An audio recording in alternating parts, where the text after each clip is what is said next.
Hey Joel, just keep quiet. I'm making my vlog, okay? Hi guys, it's a beautiful day once again and welcome back to Dexter's World channel.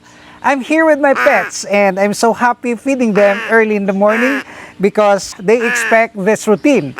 And actually here we have this B1 and B2, the cockatiels. They're also expecting the breakfast. And we have here Michael. You see this crippled bird. You know, this was accidentally strangled by a rope inside the nest box. Well, I'm happy because these pets are really adorable and they are already attached to me because I'm taking personal care of them every day actually. And before I go to the office, of course, I have to feed Joel with this hand feed formula actually for the cockatiels, but he also likes this one. See that? And we have here some banana for Joel. Oh no, Joel, I know you like this one. And today is the scheduled bath for Joel because actually he has issues about, you know, this mange. We have lice. I don't know what's this insects crawling on my shoulders and on my arms. Very itchy. Actually, this is the lice of Joel. That's why we're regularly giving him a bath. And for our cockatiels, we named these two cockatiels. Are you full? B1 and B2. Actually, we are doing this on a 50-50 basis. See that? Isn't this very adorable cockatiel? They're already big. These are the first clutch of our cockatiels. And I'm so happy because the other pairs are already, you know, displaying this behavior to lay their eggs as well. Actually, I personally saw them breeding. And I observed that after breeding, they will lay eggs in a matter of 10 days.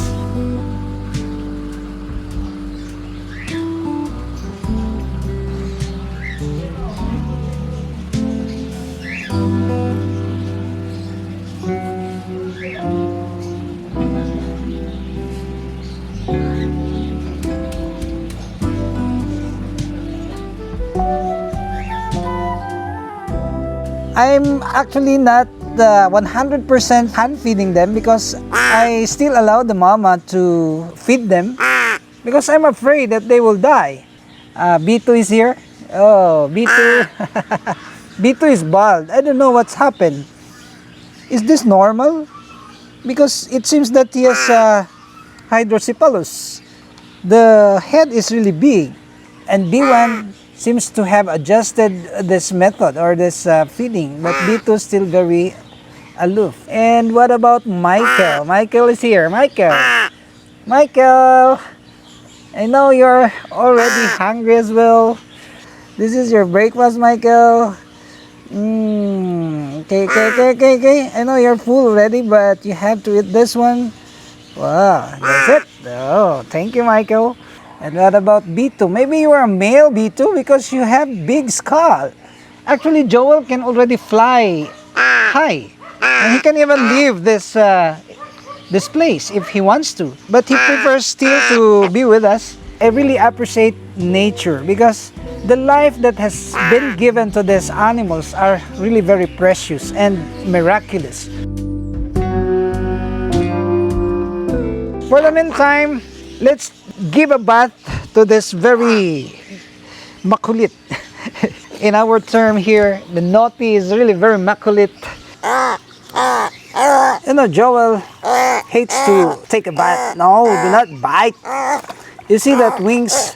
The wings are already complete. Very long span now. Oh. You have a sun bath after this.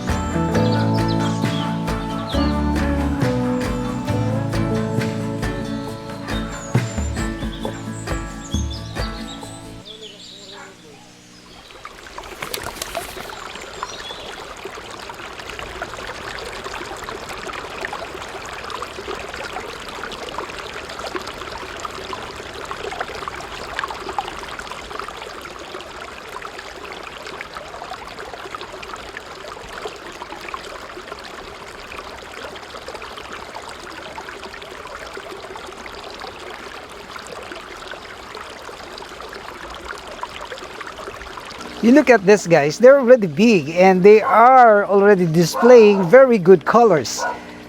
The color of the red calves, they already have mutated, of course, and their colors are really very prominent. You can already distinguish which are the calicos, which are the moorfish. So they're mixed right here. But the problem is we are always disturbed by the birds because the birds are really coming over that we are forced to cover everything during the night.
And this is a tedious task. Imagine covering this pond every night to protect this from the bird. That's why I really had this, roving every night that I am going to wake up at 3 o'clock in the morning, at 2 o'clock at dawn, and even before sleep, maybe 11 o'clock in the evening. And this is my routine. And we have to do this because otherwise all our efforts will just become in vain.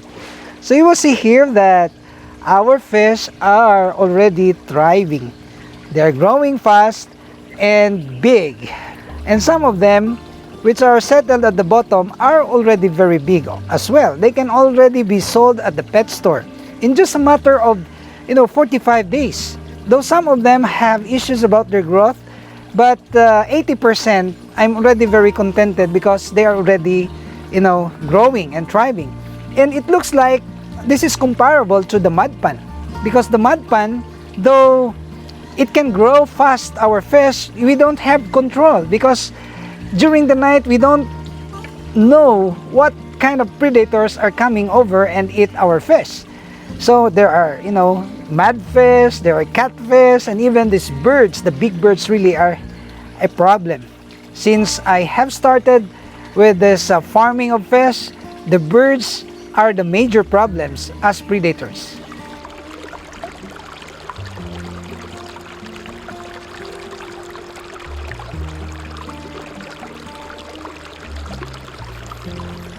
And I'm so dismayed with the insects because our water spinach, we're growing actually water spinach by means of aquaponics, but the insects are also eating the plants. You will see here, over here. So this is not a good place for the plants. Over there, it's a good place, but here it's not, because you can see what happened. The aquaponics can grow, of course, but the insects are also devastating our vegetables.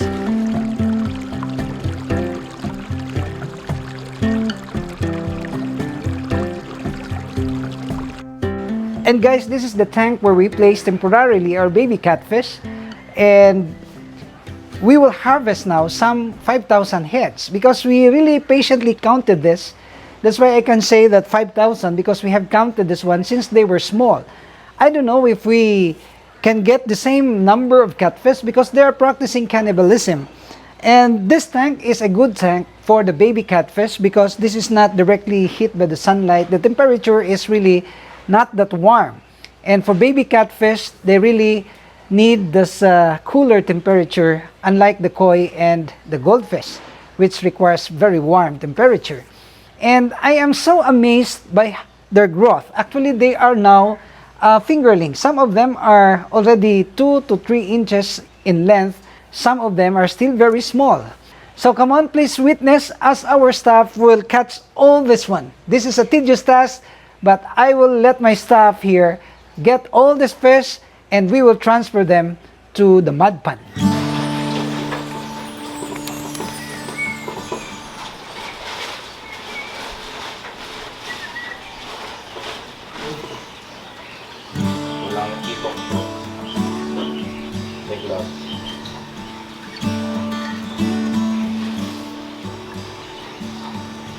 So you will see that our staff now are enjoying with what they're doing. They're having fun with the harvest. This is just the initial step for us to be able to look forward to have a better harvest, and we can sell this to the market.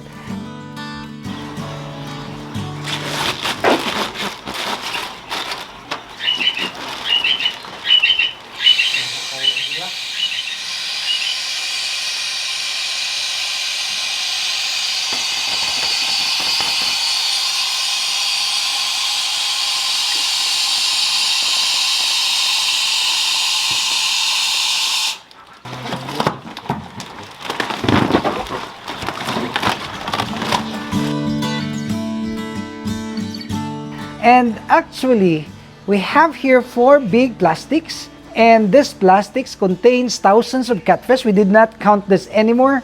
I hope that there's still plenty. They can still reach the 5,000 which we counted before. And we will bring this to the mud pond because the mud pond is the best place for the baby catfish so that they will grow fast, and we will just wait some 4 or 5 months before we can harvest 3 catfish which will weigh 1 kilo. So that's a big money that we can compute in the future, but I hope that the predators will not consume them. And of course, this is the facts of life. We have to gamble, we have to do things, never mind about the possible threat, but what is important is we have to do what we can do.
I have here the empty box, and this empty box is due for another set of breeding. Actually, we're gonna get some water from the pet shop because the pet shop has good quality of water because it's a chlorinated water. Of course, it's from the government faucet, and it's good for breeding. And the water from the deep well, it's not good for breeding. Actually, for breeding, okay, it's a better water for our fry. But for the eggs, it will not really become hatch because the ppm is too high. It's more than 1,000, and the requirement is just the 800 or 700 ppm for the eggs to be hatched. That's parts per million. And we're gonna feed our babies here. Talking about babies, no one can compete with the population of the goldfish and even the Japanese koi, because these babies are so massive. One spawning alone could give you some 10,000, 5,000, 7,000. This is what makes goldfish or even tropical fish breeding very exciting, because you can produce many. And over there we also have babies of the goldfish and the Japanese koi.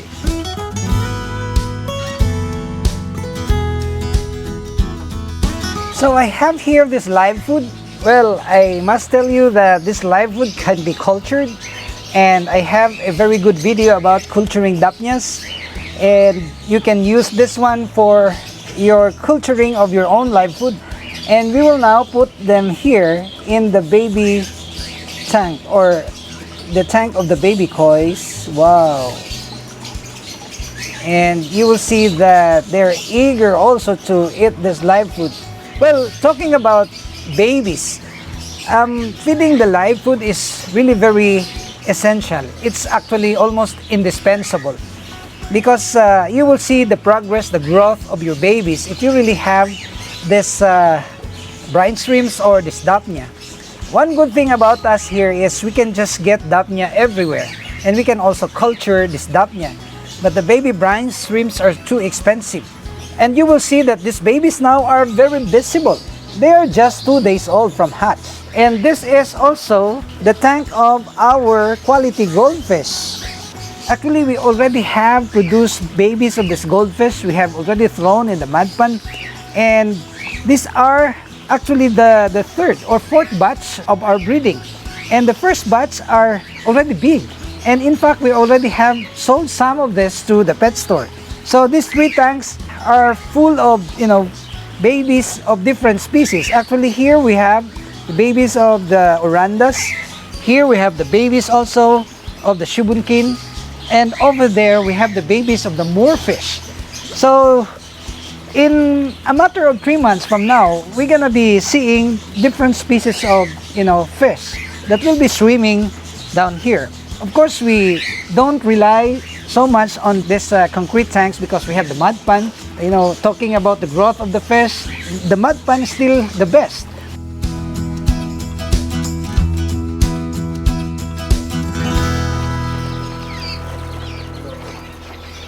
And guys, you will see here our new batch of quails.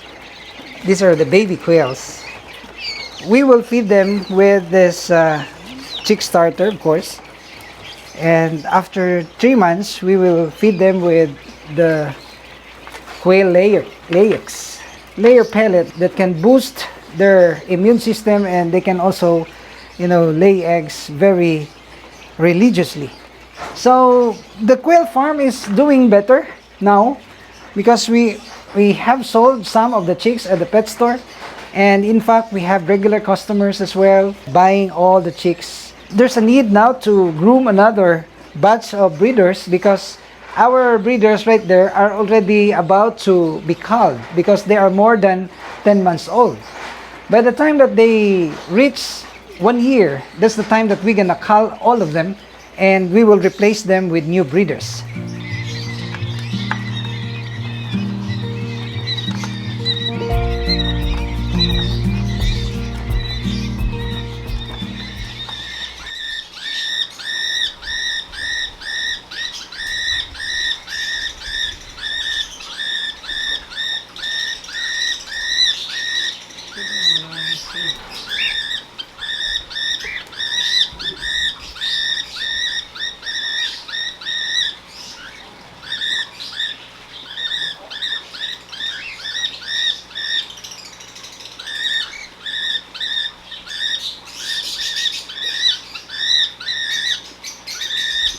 And anytime soon, we're gonna be seeing another batch or pair of our cockatiels that will be laying eggs, because I see one pair that's already nesting as well.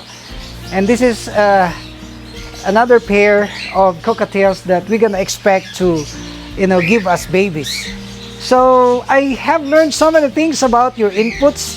I asked for your suggestions about how to hand feed, the formula that we're gonna feed our cockatiels. And I'm adopting the 50-50, of course. We will return the babies. We're just making supplements, actually, and supplemental feeding. That's what I mean. And I know that after they gonna pass this stage, of course, they will be, we will try to free fly, and I hope that they will come back. And the parakeet breeding is also doing well. We already have gotten some 12, 1 dozen of babies that are being sold at the pet shop. And this gives us an income where we can also sustain for their feeding and even for the salary of the staff. So these are actually the business that it's not very big business, but the joy and the happiness that you can get out of it is priceless.